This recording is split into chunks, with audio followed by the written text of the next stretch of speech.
How you guys doing? My name is Muhammad. This is Oh, you're using your first name. All right. my name Muhammad. And I am Kenson.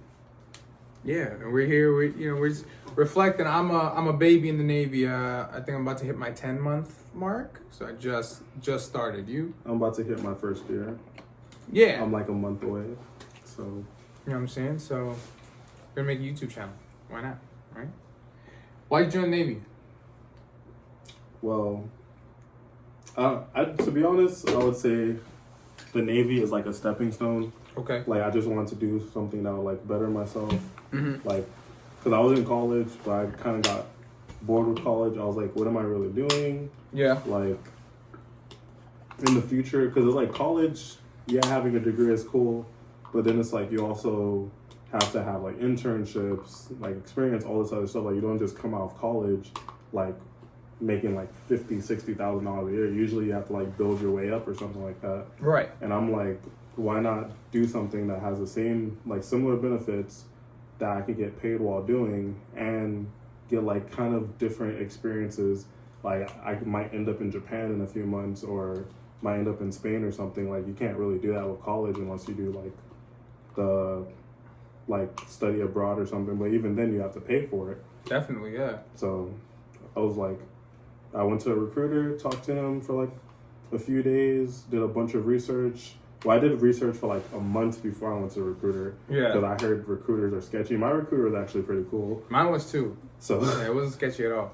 So like I told him straight up, I was like, there's only 5 jobs I'll be interested in because I feel like they would be good for my future and all this stuff. And he like started the packet, did the background check, did all that stuff. He saw like my practice test for my ASVAB. He was like, oh, you're going to MEPS like this week. I was like, whoa, calm down. They get excited as fuck if you score good on that. Yeah. So I like went to MEPS and like got pretty good score, and like they offered me 4 of the 5 jobs. Like, there's a problem in our society that we don't address, is that when you're 17, you have to raise your hand to use the bathroom like you're 7 years old, and then all of a sudden you graduate high school, pop, you're 18, legally now you're an adult. Now you have to just flip a switch from being extremely dependent to extremely independent. And though, I mean, it's not as hard of a transition if you start your independency earlier on, but for a lot of people that's not what it is. So there's no enculturation process with the realm of the unknown, you know what I mean? It's buying a house and things that are chaos, things that are out there. You have to confront them, but you can't confront chaos just all willy-nilly, you know what I mean? Like, if I want to become an electrician, I can't just start opening up the ceiling and snipping wires. I might die. You know what I'm saying? Probably would die. But if I went and got a formal training, then this wouldn't be such a, dangerous task, right? So the more order that you apply to the chaos that you're confronting, the more of the chaos that you can grapple with, and the more that you can master, right? And one thing I've found is, yes, I'm away from my family. I'm living by myself. I have to take care of things by myself. People aren't checking up on me as much. And I have to make sure that my career is going to go the way that I dictate it goes, right? By my conduct, right? And all this independence, this newfound independence. I went to college, but I guess that's independence, right? And the way that you can handle it, the way that I can handle it is I have money coming in. I don't have to worry about where I'm going to eat. I don't have to worry about where I'm going to stay. Whereas if I just picked up and moved to some random state I've never been to, it'd be that loud ass fucking thing. This is the problem with the military. Like, every base is like this, except for Great Lakes. Great Lakes was like quiet. Yeah, so it's one thing, you can grapple with chaos if you have enough order, and the military provides order while you enculturate into the adult world, transition from an 18-year-old into like a young adult. And because don't tell me at 18 you're an adult. You're not. Joined for order? Structure? Structure, order, and then what that does is helps you grapple with everything a lot easier than just delving into it. Like I said, if I drop you in the middle of the ocean, you drown. If I give you a ship, you won't. We have to build a ship first. What is your A school experience like? What did you learn? What do you think about A school? Although you've only made it to week 2, because you, like, how you get asthma in A school? So yeah, I got an injury, so I had to be dropped from class while I recovered, and then I rejoined class.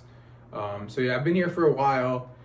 It's nice. It's pretty base specific, so I can't really speak on A school in general.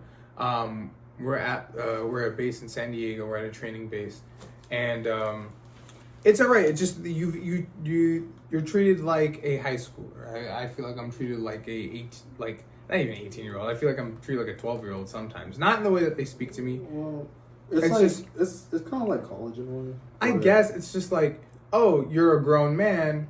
You know what I mean? Make sure you handle things like a grown man. I'm like, oh, okay, well, can I have alcohol in my room? You know what I mean? Drink responsibly? No, you can't do that. I'm like, oh, okay, guess I'm not. Can I have a female friend in my room? Nope, can't do that. So it's like, wait for the fleet. Exactly, but that's, you know what I mean? So it's like, I don't understand what's going on there with that. It's like, you know, you're a grown person, act like a grown person, but not really.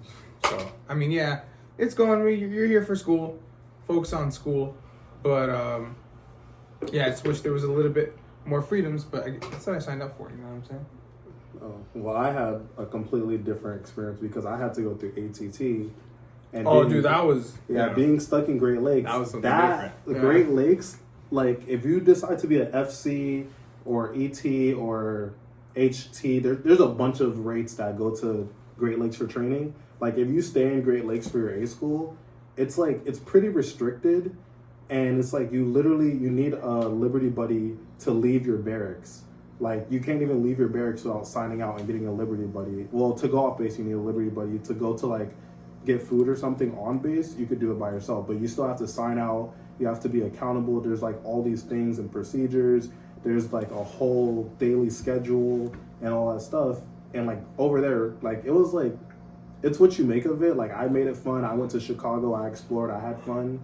But then like coming here, for me, it feels like similar to college because over here it's like once you make it to like, once you're here for like a month or so and you like phase up in the program, and like you're doing your school, you're just chilling, you could leave whenever you want, you can go out and drink if you have to. Like you can't drink on base, but you could like go, there's bars like right down the street, there's like all this stuff to do in California, and I could go to like LA or I could go to Vegas or something for a weekend if I'm not on duty, and they don't care. As long as I show up to class, as long as I show up on my duty days, they don't really care. So A school is like focus on your school, but at the same time, like you can have fun. You just have to be smart about it. And that's one thing I kind of learned because in college it was like I was kind of like whatever. Like I could go, like I literally would go out, show up home at like 3 a.m., have class at like 7, and like maybe be like wake up at 7 and be like, I don't want to go to class, and I skip class. Here it's like you actually have to like be a responsible person where it's like, yeah, I could go out and party. Like I've gone to concerts, came back at 4 a.m., had class at 7, woke up at 6 o'clock, went to class and didn't get out of class till like 4 in the afternoon. But you can't fall asleep in class. You have to be like attentive and all this stuff. And I'm like, being able to do that and still have fun is where you have to like balance it out. Yeah. Yeah. Plus, I mean, you're here for the schooling, so focus on the schooling. It's really what you make out of it, because it could be horrible, or you could be a social butterfly and discover a lot about yourself. If you're super attached to your family, I don't know if the military is for you. You're gonna be busy a lot. Even in school, man, I wake up at 5, go for a run, go to school, and stay in school till like 4, get out, go back to school till like 8, come home, and then I eat in between there, and then go to sleep. That's what I'm doing. So, yeah, and then you might not see them for a long time. And if you're so stuck on your family, yeah, you're gonna have to you grow up here, pick your stuff up, and get out. That's what you're doing. Like what you're doing. Lucky, like if you're getting school in Great Lakes, luckily you have the whole weekend with your family. But if you have school anywhere else, they just like you have a day with your family. They send you to wherever you're going, and then. Oh, you mean after boot camp? Yeah. Okay. and then like you're kind of just like whatever, like up until either like Christmas or something, or like maybe Thanksgiving, you can't really go home. Even then, it's not guaranteed that you're going home. And then like even like I was supposed to go home 2 weeks ago, and then this whole Corona thing happened, and now we're on a travel ban, and my leave got canceled, and I won't be able to have another chance to go home till at least like September. So it's like I probably won't see my family for like another like 6 months, and the last time I saw them was for Christmas. Yeah. So yeah, if you're super attached to your family, get over it. Also, you have to.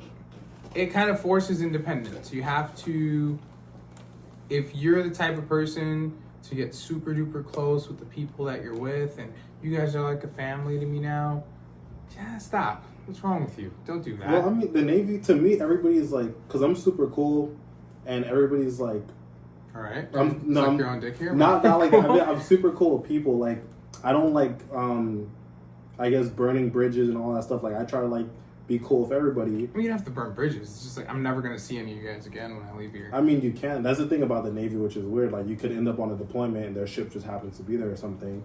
So it's like, I try to, like, I have people on Facebook, Snapchat. Like, I try to, like, stay in contact with people, because at the end of the day, like, the military, like, we're all one big family. Like, nobody else really goes through the things that we do.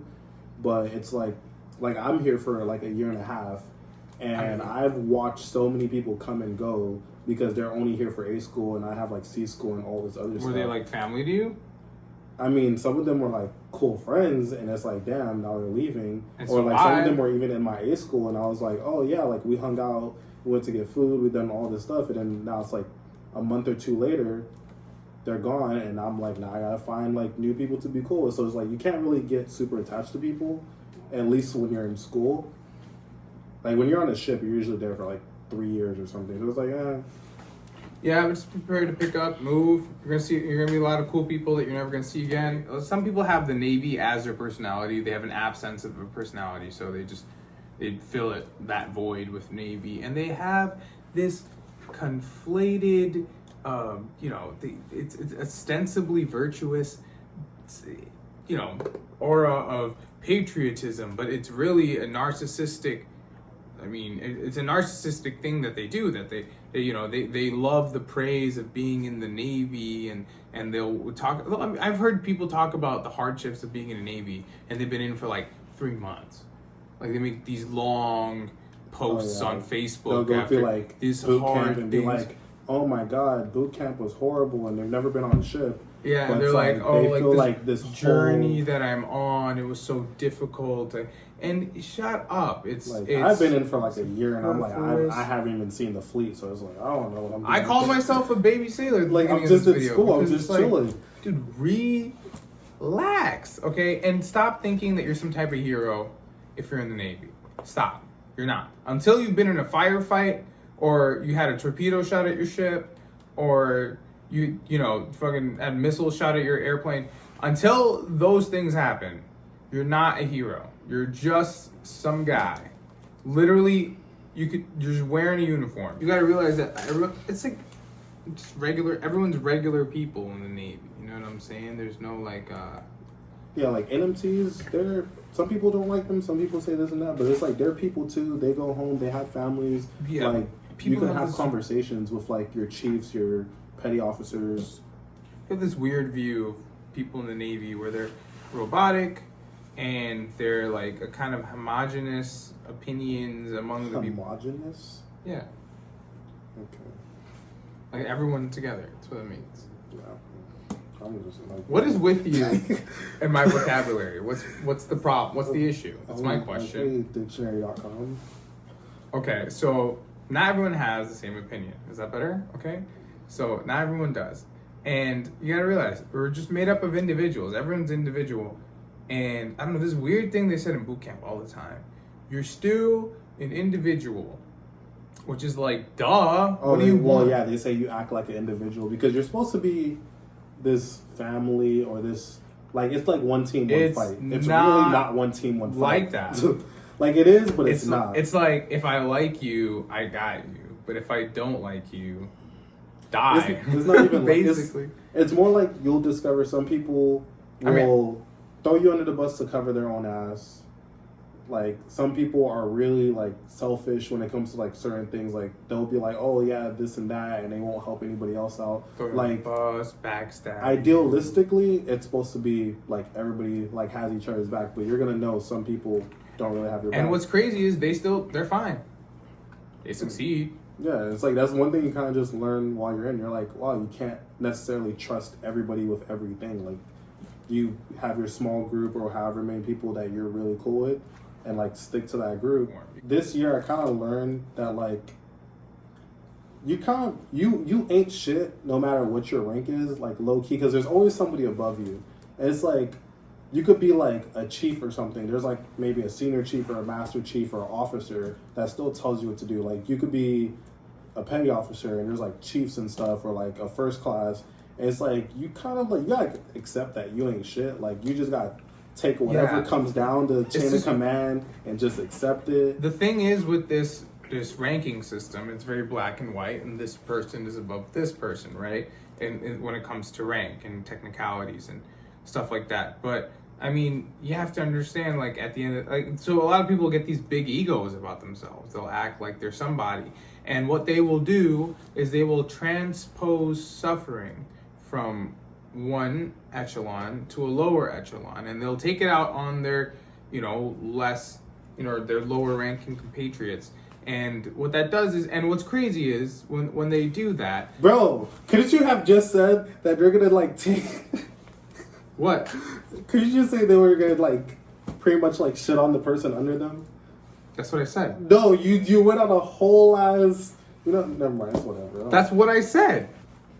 I said that. You see, I'm speaking in like regular, like regular font, like maybe like Arial. What do you mean regular? You're speaking in cursive or something. It's Times New Roman. Okay. It's the what? Okay, we get it. You went to college. God. You went to college too. Okay, no, I'm not speaking like freaking highly educated professor. And what's crazy is that the justification of their actions seems to come out of nowhere. It seems genuine that what they're doing is correct, and you know that it's not from an outside perspective and from a perspective of intrapersonal through someone receiving it or someone giving it. You understand that this is incorrect what you're doing, but people will do it, and that's another thing. It's you have to have a lot of humility if you're going to be a respectable person in the Navy, not necessarily successful. You can be successful. You can be successful and not be great at all. You can't really worry about reasons for rules. You just have to follow the rules. And it's just really stupid. Even fight it. Well, I mean, leaning in a chair is a stupid rule. I mean, like if it's something like serious, like if that. it's something you're about to get in trouble for, but it's not really a rule. It's like something stupid. Like somebody is like, hey, you're required to do this, and it's something that you don't have to do, and it's like really going out of the way. Like if somebody was like, you're required to stand this 7-hour watch when like the maximum amount of watch you could stand is like 5 hours or something, you'd be like in A school that yeah, cool. But you would be like, oh, I'm not allowed to stand this watch. Or like if you had a watch during like school or something, and like because there's always a miscommunication in the Navy somehow. And it's like, if something is miscommunicated or somebody says this and somebody else says that, like, don't just be like, oh, because this person that's higher ranked than me said this, I'm automatically going to do it. Like, if you know that you're going to be in class during those hours and you can't stand that watch and they're like, oh, you have to, oh, I need to get rated, I need to get to the fleet, like, class, like, subcedes or, like, overrules everything and all this stuff. Yeah, and don't let nobody talk to you crazy, man. Someone goes, I don't care if you're E6 or E76. You call me a bitch. No, it's not going down that way. It's how much you respect yourself. Like if you let people walk all over you, everybody's gonna walk all over you. But if like they see that, and they're itching to do it too. Yeah, if you're a person that has your shit together and like they know like, okay, like this person we can't just walk up to and say anything. Like they're gonna be chill with you. They're gonna like talk to you like a regular person. Like, I'm not gonna expose the whole Navy. Let's not get into that territory. It's not a good idea.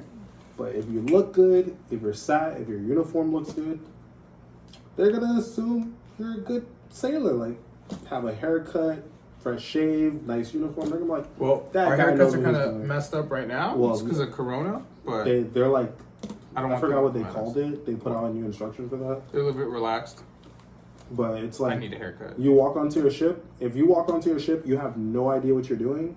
and your boots are shined, your uniform looks good, you got a fresh haircut, you're shaved, like you're looking sharp. Then there's the other guy that walks in, boots all beat up, his blouse is unbuttoned, like his cover's crooked. And I'm like, that guy's a fuck up. That guy's a dirtbag because he looks like a dirtbag. Yeah, that's a weird thing too. Like the Navy has this thing called dirtbag, where they're like, you know, you're bad, and you're not good at your job, and you're irresponsible, and I don't know. Sometimes you'll get dubbed that for doing certain things, but it's whatever. Navy is like looking good at the right time. All about appearances. Okay. Thanks for watching. Wait, what do the YouTubers do? They go, smash that subscribe button. That like button, you know, if you want more. Also, put in the comments things that you would like to see. Yes, please leave us questions in the comments. Yeah, let us know like questions that you have about the Navy. Keep in mind we're only in for like a year, so it's super detailed. Boot camp questions for going to boot camp. Well, I think I'm gonna talk about it. We'll talk about specifics. Video. Yeah, we'll make a boot camp video if you guys want. Like maybe Navy tips and tricks. I don't know how. Tips and tricks. The easiest way to shine your boots. The more questions you guys ask us, the more stuff we have for you. Thanks for joining. And scene.